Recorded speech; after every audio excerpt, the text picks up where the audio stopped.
welcome to Education, Leadership, and Beyond, Surviving and Thriving.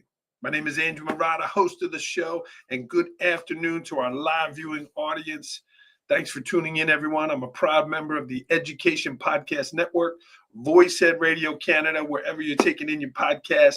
Thank you so much. It might be on iTunes, on recording after the fact, but we appreciate you tuning in. Leave us a positive review, leave us some comments, and certainly jump in live today on the show. We're going to meet Dr. Adam Drummond. He's on the road. I got him for a quick little 30 minutes, 40 minutes here. He's on the road. He is an associate partner with the Center for Model Schools, one of the great presenters around the country, a great organization. So happy to talk with Adam for a few minutes today on the podcast. Here is a quick word from IXL. I'd like to thank IXL for sponsoring today's podcast. Over 1 million teachers use IXL in their classroom every day. IXL is the most widely used online learning and teaching platform K through 12. It empowers schools with complete curriculum, thousands of instructional resources, robust reporting, assessment data, and more. It saves teachers a lot of valuable time with ready-made plans aligned to the standards and the textbooks. Built-in engagement tools like custom competitions make learning fun for students. And IXL's diagnostic is research proven to be a strong predictor of performance on standardized assessments. And the best part, everything I just mentioned is all integrated into one platform, so you can simplify your EdTech tools. Visit IXL.com to lead your students towards data-driven excellence today. The link is in the show notes. And again, appreciate IXL sponsoring today's podcast. All right, let's get right to it. Adam has a book out, and it's called The Instructional Change Agent. I've been a principal and a school leader here in Port Jervis, New York for a long time. Change can be hard, especially when people are used to doing things the same way, right? And I love the title of Adam's book and that mindset of, having a growth mindset. So a couple pieces about being a change agent. I can't wait to hear what Adam's takes are. But number one, slow. Change can be slow. You try to turn the thing over. You're a new administrator. You're a new school leader. You try to do it too fast, you're going to get jammed up. Number two, be clear about your vision, right? Where is this thing you're trying to go? Why the change? You got to be clear about that. Number three, you got to get stakeholders involved, right? This is not a dictatorship. Again, everything can't be consensus all the time, but in the end, you got to get stakeholders buy-in, and you got to be patient. Number four, you got to be patient. It doesn't happen overnight. We're thrilled with the changes that we've had here in Port Jervis. They've taken a long time, but be that force of change. Be that person, whether it's in instruction, whether it's in your school district. Maybe you're the head custodian and you could make the school cleaner, right? Be that change agent. So enough of me yapping about it. Let's hear from the expert himself, or from the airport, Dr. Adam Drummond, to the podcast. Hi there. How are you doing today? Good. I hope they don't move the flight up and then you got to be running down the runway. No, I think we have ample time here before that flight takes off. So really appreciate you having me on today, Andrew. Really excited about the topics and the conversation we're going to have. Yeah, absolutely. Your passion, your energy. I know we're going to talk about that. But Adam, introduce yourself. You're an associate partner with Model Schools. What does that mean? What is your job? What is your role there? Yeah, so I have the distinct privilege to work with customers across the country and helping them solve the problems that are preventing them from the academic success, academic growth that they want to see in their schools and in their districts. And so when I get the opportunity to go in and actually sit down with superintendents or principals, really in a think tank type scenario, uncover what are the barriers that are preventing that success, and then design solutions. Collaboratively think about how do we now create a structured approach to solving those. And then, based on that information, the Center for Model Schools can go in and help support those leaders because we truly believe that every child deserves a model school, and leaders really do make it happen. And we know that professional networks and having a mentor is absolutely critical. One of the things that I'll share in keynotes or working with people is, you think about Olympic athletes, right? Take Michael Phelps, for example. the most decorated Olympian athlete, and he had a coach, right? And I tell people, gosh, if Michael Phelps can have a coach, I certainly can have a coach. We all could have a coach. And so really looking, at the center as an opportunity to come in every day and work alongside amazing educators, all for the benefit of kids. So it's a wonderful opportunity just to work with district leaders, think about those solutions, and ultimately change lives of students. Adam, when you go into a school district, people are very proud of their schools, right? It's their house, right? And you're going in as a guest. Do you tread lightly? Yeah. Are you ripping the posters off the wall? How do you go in and start those changes? Yeah, no, that's a really great question, right? When you go in and you work with the district, and we know this even in our own selves and building out, we start from a position of strength, right? Like what's going well in the district? What are you really proud of in your school? What's something that you've worked on and you've seen those growth and seen those gains? And, when you start from a strengths-based approach, you uncover what is happening in the culture. You see the processes that are in place that have contributed to some of the success. And then, asking those questions on where do you want to be 3 years from now? What's that vision look like? A lot of times when we think about education, we're in such a reactive mode as teachers and as principals because we're responding to in the moment. And as leaders, we're really called to be the visionaries for the school. So one of the strategies that I give to any and all leaders is planning 45 minutes in your schedule once a week. And it is literally vision planning. And you're thinking about 3 to 5 years down the road. What is it that you want your school to look like? Or what is it that you want your district to look like? And what I find is when we start engaging in those conversations, that's where we see the opportunities for growth. And then we can hone in on those opportunities for growth to the number one or the number two issue that's facing those struggles. And then from there, let's collaborate and design that solution together. So you're more focused on that block time where they're looking down the road, not that the toilet dispenser's broken and that's the immediate. You're looking down the road of that growth and those changes. Yeah. And we deal with those immediates, right? We deal with those situations. And one of the pieces we always, as we talk and we work alongside leaders is thinking about what are the processes and systems we have set up so that you can be that instructional leader. And if you're missing systems or you're missing processes so you could be effective, let's put those in place as well. So having leaders really do an analysis of what's working and what's not working in their own leadership approach, right? For a lot of us, we went through our graduate courses and we got our certifications and our master's degrees and beyond. But we never really in those courses talk about what does it mean to be a leader day to day. We get all of the requirements around HR, special education, law, but do we really understand our leadership styles and how we lead in the schools, and how do we put those structures in place for optimizing success? Yeah. Adam, do you meet resistance or do you find most leaders, most schools are welcoming model schools' presence with you and the work you're doing? Yeah, I think that optimistically, I would say most are very excited about that, right? What it always comes down to is how have you communicated the work in the district, right? Where have you involved folks in the process? Just like you talked about at the very beginning with stakeholders, bringing stakeholders in, right? Change is slow, change is hard. And so if you're isolating the conversations around any improvement process, and then it's suddenly, here's what we're doing, and folks haven't had voice, they haven't had the opportunity to understand the big picture of where they're going, that's when we meet the most resistance. So as the associate partner who goes in, those are questions that we talk about as we're working with districts. So how are you preparing folks for this work that's about to happen? What does success look like?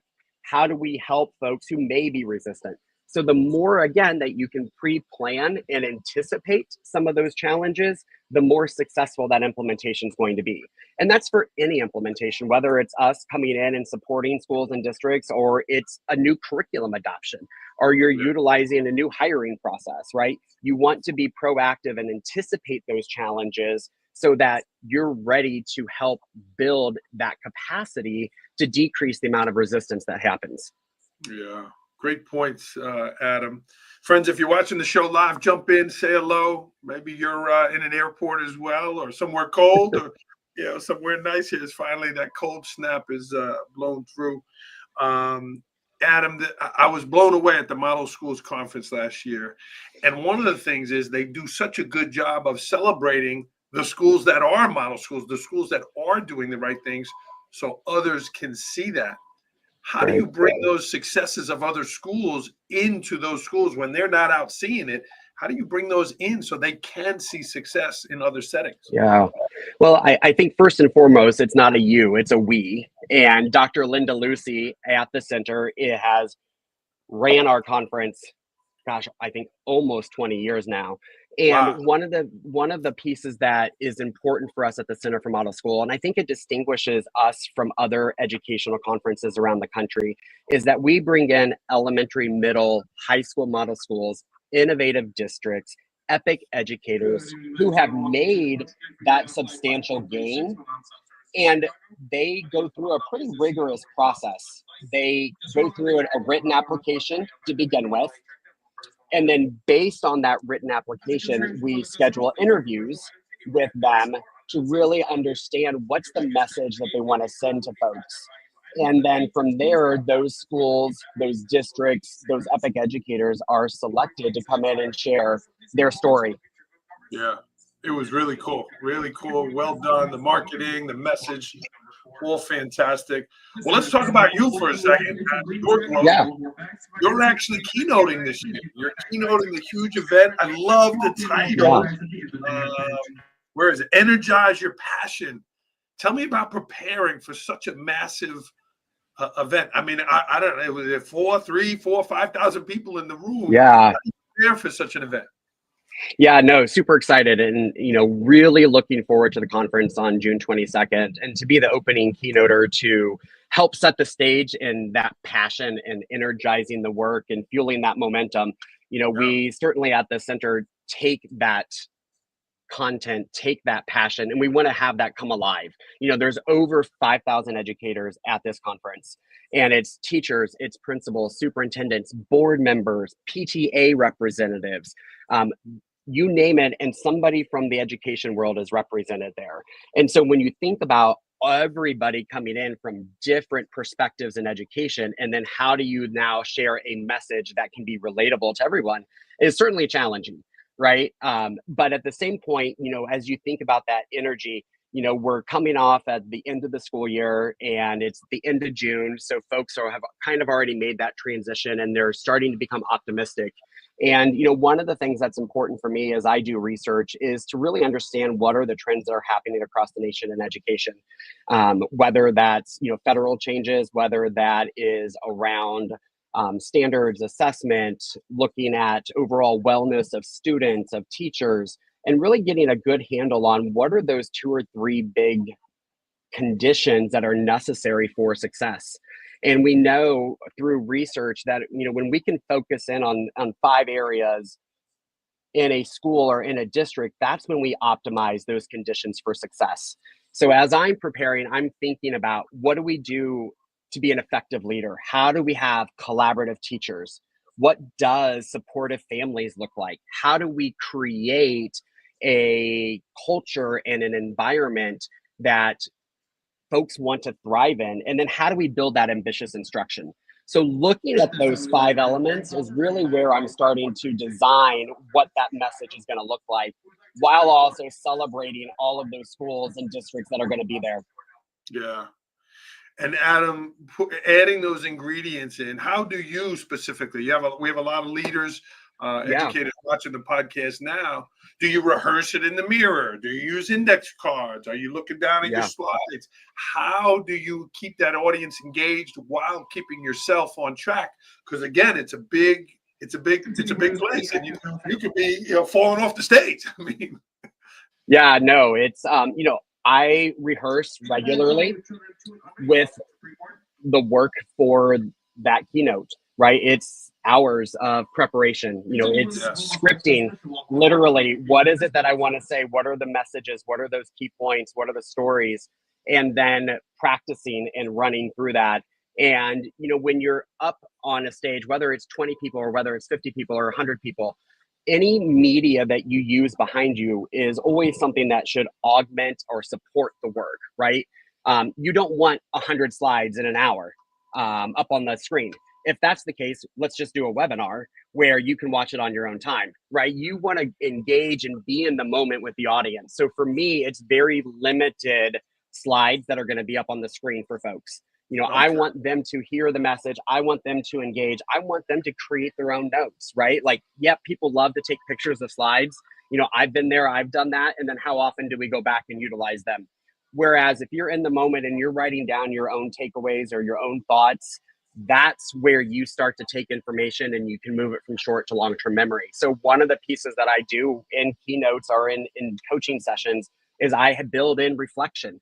So you'll be 15 minutes into a keynote and I'm like, all right, let's stop.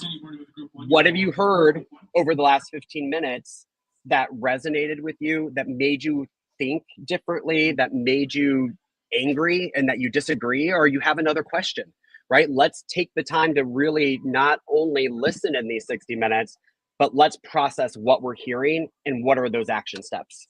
Yeah. Adult learners, a little bit different there, that processing time. Yes. Great point there, Adam. Well, in addition to that, you also have your book. I also love that title, The Instructional Change Agent. A lot of people want to write a book, Adam. Not that many actually do it. So tell me about the process of writing the book, the idea, and then how did you get it into print there? Yeah, so early on in my principalship, I started this pursuit of what are the practices that leaders are doing, right? Like there's thousands of principals across the country. This shouldn't be that difficult to run and facilitate a school, right? There's best practices, and I couldn't find those practices anywhere. And I thought then, I was thinking my second or third year, I'm like, I'm going to write a book someday that's for principals that are strategies that you literally can read it and you can go do tomorrow, right?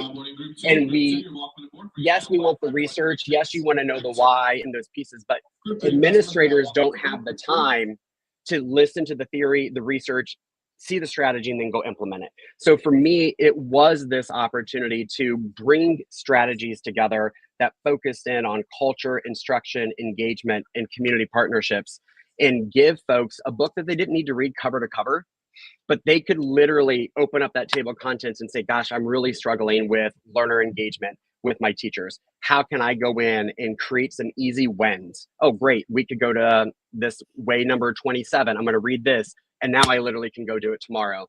The other piece that was really important for me is anything that they saw in the book, they could have access to both a Word copy and a PDF. Because I don't want to create a book, then you had to go create your own resources.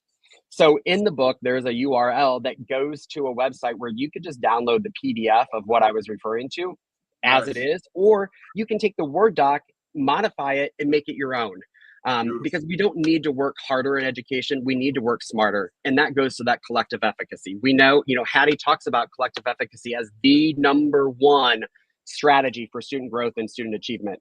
So taking that idea, because we're all teachers, and how do we now bring that together and collaborate in a way that's effective? And so for me, that book was that response to the need that I had as an administrator, and really looking for what are ways to make the principalship a little bit easier.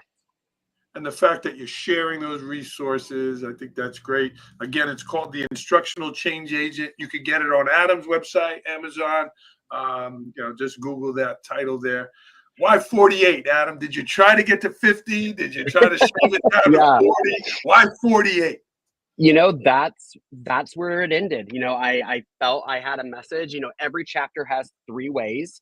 It was really important to me that the book was easy to read, very much laid out. So every chapter had 3 ways.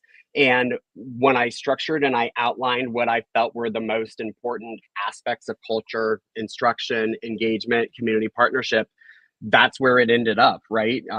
16 chapters, 3 ways. It was at 48, right? Kate, who is my editor, is like, do you want to get to 50? I'm like, I kind of like 48 because it creates a really great conversation on why not 50. So very logical, analytical response and reason on why it's 48. But I'm amazed at the number of times that question comes up. It's a really great talking piece. Well, they say the title and all the things are catchy. It's like, 48. Yeah, that's cool. Yeah, they must absolutely. be really good that he didn't throw any two extras in there to get to 50. So, Right. uh, Yeah, yeah. absolutely. Well, congratulations on that continued success. And Thank you. right, we don't want to be managers as principals. We want to be instructional leaders, and certainly the topic is on point. Adam, you're in an airport. I appreciate the time.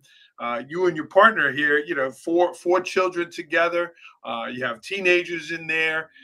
Talk to me about finding the balance in the work you're doing. You have to go in. You have to have your A game when you're working with schools, but you're also leading your personal life. You're managing your family. How do you find that balance and that harmony as a leader to lead not only in schools but also in your family?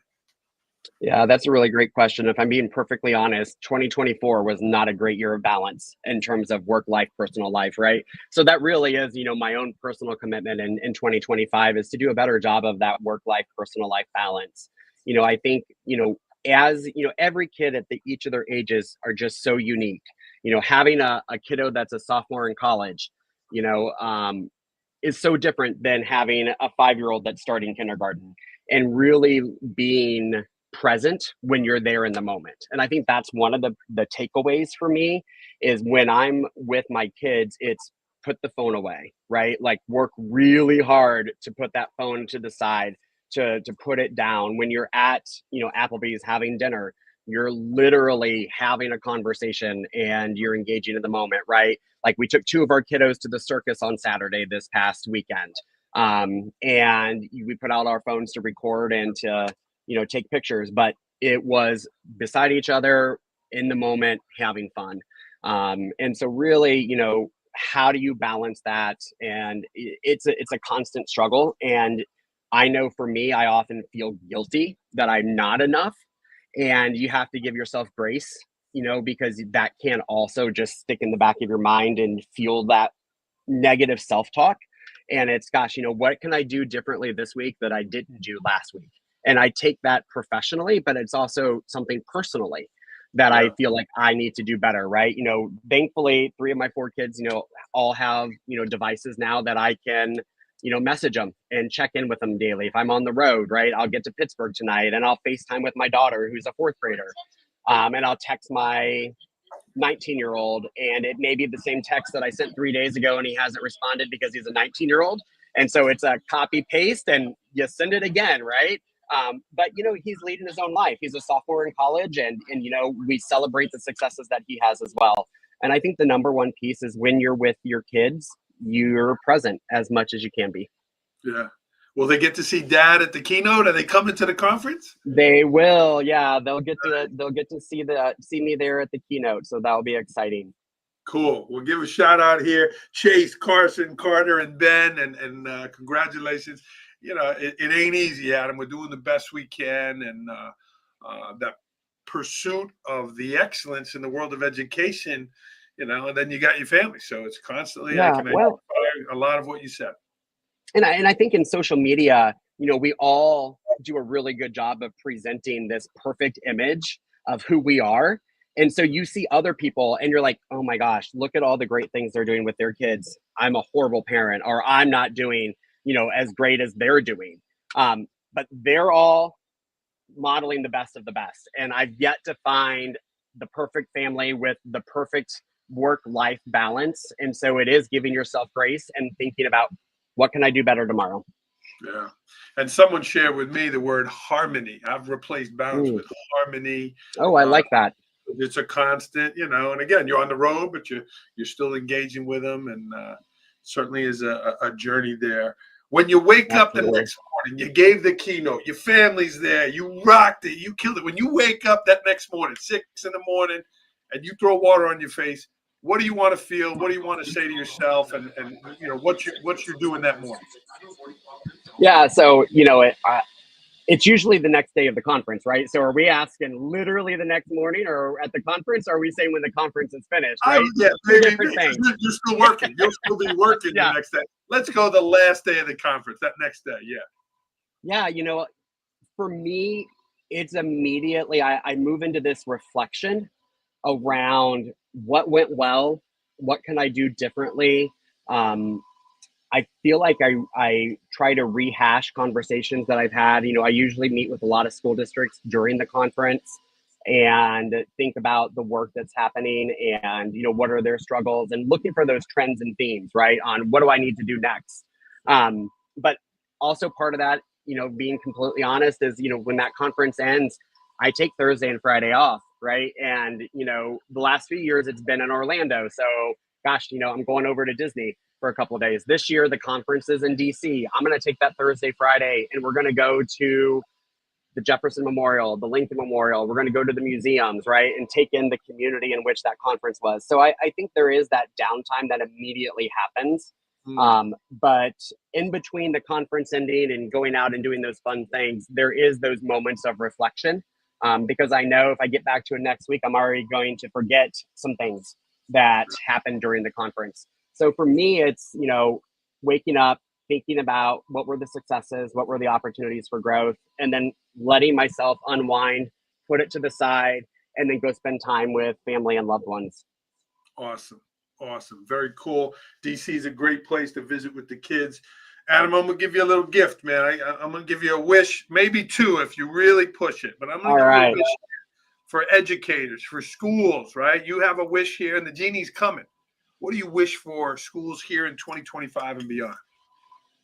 Yeah, I think for me with schools in 25 and beyond, the biggest wish I have is for people to know it's okay to try and fail as long as we learn and we do better that next day. I mean, that's a common theme you're hearing me say. But I feel like in education, we are so hypercritical on all the things that we're not doing well, or we're fearful to take risks, that we need that opportunity to branch out and try a new strategy or try something different and say, yeah, that went really well, or that didn't go so well. And I'm okay for that, right?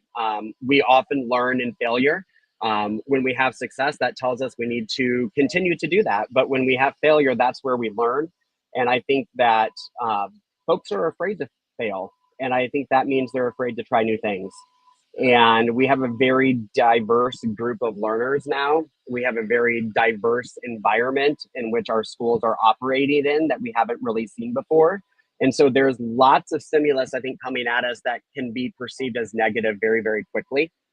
And so I think, we have the opportunity to wake up every morning and view life in this opportunistic way of optimism and say, hey, I'm going to try this new strategy today. And if it works, awesome. Let's figure out why it worked. And if it didn't, let's figure out why it didn't. Let's try it again tomorrow. So I think, no one is perfect and educators don't have to be perfect. They just have to be present and they have to be willing to take risks. I love the reflective aspect of many things you said here on the podcast, kind of doing it and then thinking about it. And then how can I continue to get better, which is certainly a growth mindset there. So thank you for that. Dr. Adam Drummond, friends, if you're watching live, please jump in, say hello for the show here. Adam, something you want to talk about that I did not ask you about? Gosh, that's always a great question, right? I think the piece maybe that you didn't talk about that I would always be curious to hear from educators is, what are the challenges that your students are facing? I think that so often I always worry around education, public, private, charter, doesn't matter. Are we doing school to kids or are we doing school with kids? And I think often that voice of students is missing in the equation. And so how can we bring in the voice of students to enlighten us and to challenge us to do better for our kids? And I think, when I see really great schools operating on all cylinders, they have the voice of students at the table. And schools are better because of it. Awesome answer there. Student voice, student choice. I've seen many schools have the kids not only at the table, even at the interview table of people they're hiring and interviewing. Right. And, pretty cool with that. So great answer there, Adam. My alarm just went off, Adam. That means we're going to get to rapid fire to get you on that plane here. So these are quick answers here, Adam. First thing that comes to your mind, are you ready? Let's do it. Let's do it. Here we go. Last book you read? John Grisham, Runaway Jury. Dude, isn't he? I'm a Grisham fan, man. Oh, he's the best. Yeah, he's the best. Last movie you saw? Wicked. Did we thumbs up? Oh, thumbs up to infinity. Yeah, I'm ready for part 2. Cool. Our friend Linda Lucy giving a shout out here. Us too, Linda. Can't wait for the keynote. Absolutely. And the work It's gonna be awesome. Doing awesome. Last concert you went to? Paul McCartney. Beautiful. Your favorite dish? Favorite dish, ice cream. Really? You're a fitness guy. You got ice cream as your favorite dish? Again, it's harmony, right? I was going to say balance, but it's harmony, right? you have to enjoy. And if you always say, I can't have, you're going to break at some point. So ice cream.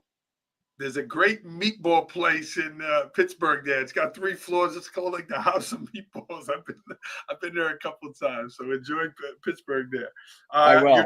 You travel a lot. Where's your favorite place to travel? We love Disney. I mean, I'm not going to lie. We tend to spend a lot of time there in Disney. We just came back from Palm Springs. Beautiful area. So friendly, so welcoming. Palm Springs is definitely a great place to be too. Beautiful. Model schools is fill in the blank. Life-changing for educators and students. Beautiful. Indiana is. Dr. Drummond's a lifelong Indiana resident. Indiana is fill in the blank. Indiana is a great place to raise a family where you have a lot of support around you that's easy to access. Beautiful. This was not on the list here. Are you a hooper? Are you automatically a basketball fan because you're from Indiana? Is that in the blood? Yeah, you feel like it needs to be, right? My younger 3 brothers all played basketball. They actually played baseball, football, but we're more of a baseball family than basketball. So baseball is definitely our number 1 favorite. Who is your team? Minnesota Twins. Okay. A little Kirby. Because Indiana doesn't have its own. Yeah, Indiana doesn't have its own professional baseball team. So we got to look outside the state. Yeah. In 2025, I will fill in the blank. Be authentic in what I say and what I do. I think a lot of times we're fearful to say things and that we might hurt people. But we need to be authentic to ourselves and to others. In 2025, I will stop fill in the blank. In 2025, I will stop overthinking lots of things. Period. It takes away a lot of brain. Yeah, it takks away a lot of brain space and brain power. So stop overthinking. Cool. If you had a superpower, what is it? Teleportation. Yeah. And I think that is because I spend so much time in airports. If I could just teleport to where I needed to go, I'd have so many hours back in my life. So yeah, let's teleport places. You were in the fitness world before. Now you're with model schools. You're an educator. If you weren't in your field, what would you be? I'd be a lawyer. Probably goes back to my John Grisham favorite author books. But I like to research. I like to argue. And as friends and family would tell you, I like to be right. Oh, that's cool. What's a pet peeve of yours? This is actually something that it actually is a condition. I cannot stand when I can hear people chew. It grates on my last nerve, and it is not their fault, right? Like they're chewing with their mouth closed, but I can hear at times people chewing, and I just want to scream or to walk away. It grates on my very last nerve. Clearly, you can tell it's a pet peeve. What are you doing with that person sitting next to you on the plane? I mean, they're right next to you. Yeah, I have on AirPods or headphones, and I am very much on a plane. I am all by myself, and I try to round out everything else. Yeah, so these are in as soon as I go, and usually I can't hear people because I'm listening to music, so it works well. Okay. At 8 a.m. on Saturday morning, I am fill in the blank. Sleeping. You're a sleeper-inner. Oh, I am a night owl. If you ever want to Really? engage in a conversation with me around any topics, jump on probably Facebook or Instagram and shoot me a message, and you're going to be able to probably talk with me. 11, 12, 1 a.m. I may or may not have had work conversations with a colleague at 2 in the morning on occasion. But I am not an early morning person. And Wow. when I was a principal, I actually moved my start date or my start time from 9 o'clock to 8 o'clock because my elementary kiddos needed that early start time. Because I had kiddos that were home alone because their middle school, high school siblings were off to school. Yeah. And so we actually moved the start time. I hated it because we had to be there at 7 a.m., but it was what was great for kids. So Yeah. I sleep in on the weekends. Okay, good for you. Well, hopefully you catch a couple of these tomorrow in Pittsburgh. There's something about Adam Drummond that people do not know about. I think something that people don't know about me is I'm an extroverted introvert. So I get lots of energy from being around people. Give me a day in a school with students and kids and teachers and conferences, like I get so much energy from folks and it's exhilarating. But then when I'm ready to go home or go back to my hotel room, like I'm done. I am out. Like I need my own personal time for me to rejuvenate. So I think most people would think that I'm just extrovert, but I'm actually an extroverted introvert. Okay. And the airport allows for that a little bit. You can kind of It does. lose yourself. You could get in the lounge. You could get in the seat. You could do that a little bit. So I can identify. Absolutely. Yeah, All right, absolutely. Last question, Adam. It's a big one. It's not on the list, right. man. Okay. When are you picking out the outfit for the keynote? I know there's got to be some attention there because I saw your suit last year and I said, man, this guy's a sharp dresser. So when are you picking out the outfit? All I'm going to say is the theme for model schools is about passion and momentum and fueling both of those for yourself. So that's my only clue. I've already started researching and working on what the opening keynote outfit's going to be. But, you know, I definitely am going to have fun outfits for the week. That's for sure. But awesome. Do the first one will connect into the theme. Do the children get a vote? No, and they probably wish they could. Dr. Adam Drummond, everybody. Adam, I appreciate you squeezing this in here. This was fantastic. Safe travels. And friends, check out Adam. He's got his own website. Check out the book there. Again, The Instructional Change Agent. And certainly you can learn more about Adam at the Model Schools site as well. So, Adam, you have a quote for us? Are you a quote guy? You want to end this with a quote? Yeah, you know, I think that for me, the biggest quote, and I kind of modified it for Gandhi for education, but be the change you wish to see in your schools. Just like in the theme of your book there. Adam, thanks, my friend. Absolutely. All right. Thank you. You keep rolling. Bye-bye. If you have time, stay on the line. But if you got to run, I get it. We're going to sign off here on the podcast. Thanks, friends, and keep surviving and thriving.